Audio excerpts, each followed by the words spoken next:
नमस्कार. आज आपण पाहणार आहोत तो गव्हाचा पौष्टिक चीक घरी कसा बनवायचा. महाराष्ट्रामध्ये उन्हाळा सुरू झाला की गव्हाचं चीक आणि त्यापासून बनवल्या जाणाऱ्या कुरड्या यांचा सीझन चालू होतो. तुम्ही पाहू शकता पांढरा शुभ्र आणि घट्टसर चीक बनवलेला आहे. चीक बनवण्यासाठी स्टेप बाय स्टेप जी प्रोसेस आहे ती आज आपण पाहणार आहोत. आणि चीक थोडंसं कच्चं आहे की कसं शिजवून घ्यायचं आहे तर ते तुम्हाला मी आज सांगणार आहे. हा पौष्टिक चीक तुम्ही वाळवून स्टोअर करू शकता, म्हणजे पावडर बनवून, आणि लागेल तेव्हा पाण्यामध्ये कालवून तुम्ही खाऊ शकता किंवा अशा प्रकारे तुम्ही कुरडई बनवून तळून खाऊ शकता. गव्हाची कुरडई बनवण्यासाठी रेशनचे किंवा तुम्ही विकतचे गहू वापरू शकता. इथे 2 किलो गहू घेतलेला आहे, तर तेही रेशनचं आहे. आणि 2 रात्र आपल्याला हे गहू भिजवून घ्यायचं आहे. तर तिसऱ्या दिवशी हे पाहू शकता तुम्ही, तर अशा प्रकारे फेस येतं. आणि दररोज रात्री आपल्याला पाणी चेंज करायचं आहे, तर स्वच्छ धुवून अशा प्रकारे. तर तुम्ही पाहू शकता स्वच्छ दिसत आहे. कदाचित हे गहू भिजायला 3 ते किंवा 4 दिवसही लागू शकतात. वातावरणावर अवलंबून आहे. थंड वातावरण असेल तर जास्त दिवस लागतात. चला तर मग हे गहू व्यवस्थित भिजलेला आहे आणि फर्मेंटेशनही खूप छान झालेलं आहे. तर तुम्ही चीक पाहू शकता, तर बाहेर येत आहे. तर खूप छान असं गहू भिजलेला आहे. हे गहू भिजायला 3 दिवस लागलेला आहे. चौथ्या दिवशी हे मिक्सरमध्ये आपल्याला व्यवस्थित बारीक करून घ्यायचं आहे.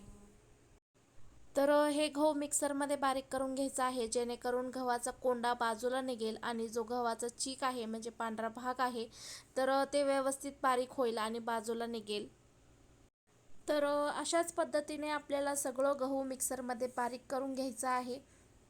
बारीक करताना थोडंसं 1 ग्लास किंवा 2 ग्लास पाणी ओतून थोडंसं बारीक करून घ्यायचं आहे. तर पाहू शकता सगळं गहू बारीक करून घेतलेलं आहे. तुम्हाला हवं असेल तर तुम्ही यामध्ये पाणी ओतून कोंडा बाहेर काढू शकता.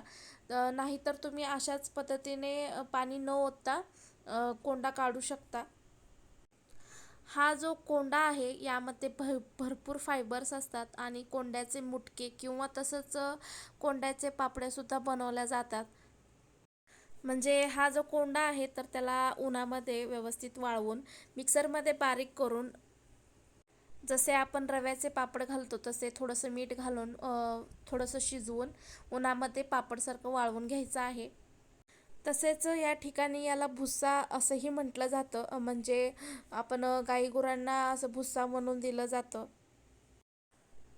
अशाच पद्धतीने गव्हाचं जे चीक आहे वेगळं आपल्याला काढून घ्यायचं आहे.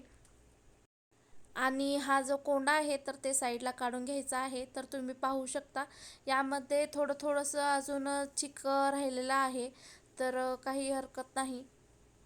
एखादं गहू असं राहिलं जातं. चला तर मग सगळं व्यवस्थित कोंडा निघालेला आहे आणि चीक तुम्ही पाहू शकता. पांढरा शुभ्र असं गव्हाचं चीक निघालेलं आहे. आणि जे मुटके आपण साईडला काढून घेतलेलं आहे तर ते झाल्यानंतर अशा प्रकारे चाळणीनं किंवा तुम्ही एका डब्याला असं ओढणी बांधू शकता आणि ते चीक बाजूला काढून घेऊ शकता, जेणेकरून कोंडा अजिबात राहणार नाही आणि गव्हाचं म्हणजे चीक जे आहे तर शिजवताना अगदी मऊ शिजलं जाईल.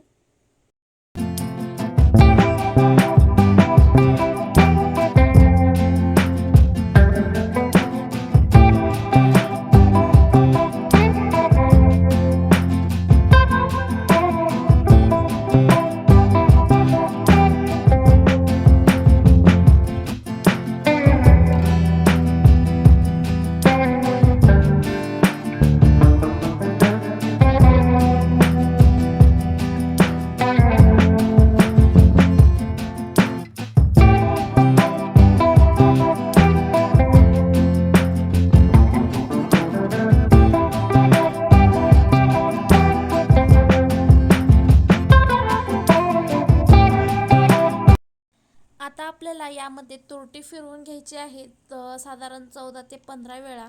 कारण जेणेकरून यामध्ये जे चीक आहे तर ते तळाला बसेल आणि जे लाल असलेलं पाणी आहे तर ते वर येईल. तर तुम्ही पाहू शकता तळाला चीक जाऊन बसलेला आहे आणि वर जे लालसर रंगाचं जे पाणी आहे तर ते वर आलेलं आहे. तर ते पाणी आपल्याला ओतून द्यायचं आहे आणि खाली आपल्याला अशा प्रकारे चीक ठेवायचा आहे. तर आपल्याला कुरडया बनवण्यासाठी पाणी आपल्याला आधण ठेवावं लागेल, म्हणजे गरम करावं लागेल. पाणी गरम झाल्यानंतर यामध्ये आपल्याला थोडंसं अशा पद्धतीने चीक त्यामध्ये ओतायचं आहे, जेणेकरून याची गाठ होणार नाही आणि व्यवस्थित अशा प्रकारे फिरवता येईल. तर एक पातेलं चीक जमा झालेलं असेल तर आपल्याला एक पातेलंच पाणी घ्यायचं आहे, जास्त पाणी घ्यायचं नाही.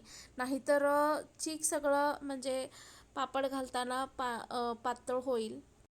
आणि गरम पाण्यातच आपल्याला चवीपुरतं मीठ घालायचं आहे. मिठाचा जास्त वापर करायचा नाही, जेणेकरून कुरडई वाळल्यानंतर आपल्याला मीठ जास्त प्रमाणात लागतं. त्यामुळे मिठाचा थोडंसं कमी वापर करायचा आहे. आणि हा जे चीक आहे तर आपल्याला सारखं कंटिन्यू फिरवायचं आहे, नाहीतर मग याच्या गुठळ्या होतील. तर तुम्ही पाहू शकता हा जसं जसं शिजत जाईल तर तसा तसा हा घट्टसर चीक होत आहे आणि ते अजून जरा घट्ट होत जाईल. त्यामुळे कोणाच्या तर साह्याने एक पातेलं पकडावं लागेल आणि दुसऱ्या व्यक्तींना अशा पद्धतीने फिरवावं लागेल.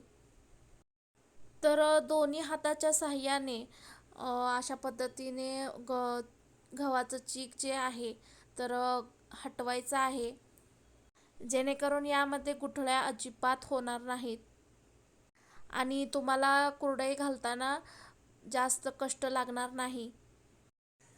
तर गॅस हे मंद आचेवर ठेवलेलं आहे.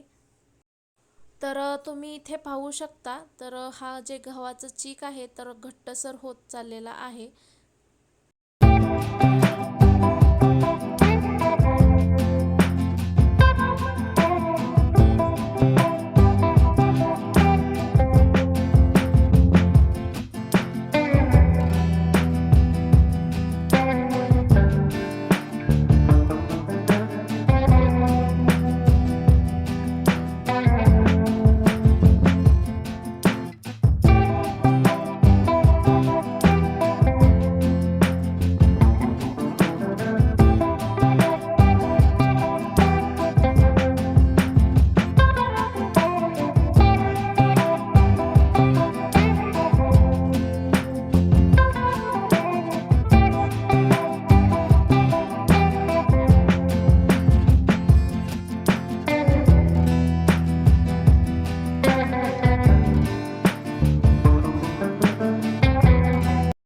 तर तुम्ही पाहू शकता चीक घट्टसर होत चाललेला आहे आणि आपल्याला अशा पद्धतीने मंद आचेवर शिजवून घ्यायचं आहे.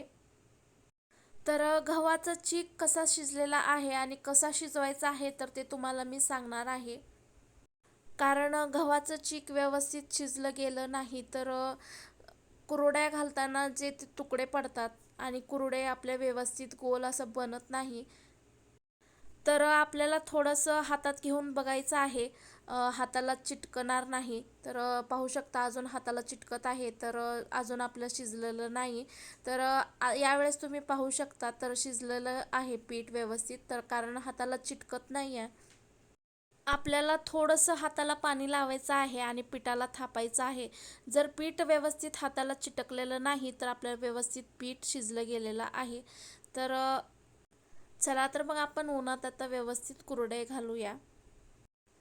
तर पीठ अगदी गरम असतानाच कुरडे घालायचं आहे. जर पीठ थंड झालं तर कुरड्या आपल्याला व्यवस्थित पडत नाहीत आणि त्याचे तुकडे होतील. तर अगदी अशा पद्धतीने सगळ्या कुरड्या आपल्याला घालून घ्यायचा आहे.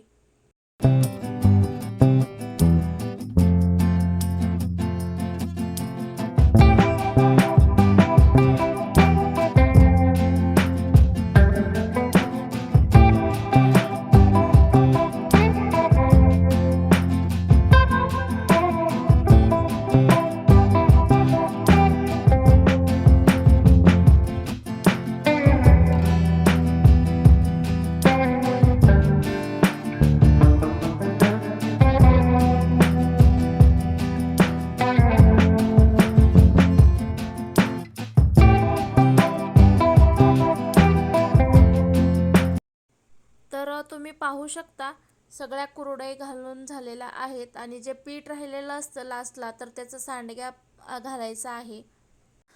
तुम्ही पाहू शकता अगदी गोलाकार असं कुरडई पडलेला आहे. वाळल्यानंतर अगदी अलगदपणेनं दुसरी साईड पलटून घ्यायचा आहे आणि दुसरी साईड सुद्धा वाळवून घ्यायचा आहे. तर तुम्ही इथे पाहू शकता कुरडई वाळलेलं आहे, तर आणखीन थोडंसं वाळायचं आहे. तर आजचा व्हिडिओ तुम्हाला हा कसा वाटला तर नक्की कमेंट करून सांगा आणि व्हिडिओ आवडला असेल तर व्हिडिओला लाईक करा, शेअर करा आणि चॅनलला सबस्क्राईब करायला विसरू नका. तर भेटूया अशाच एका नवीन रेसिपीमध्ये.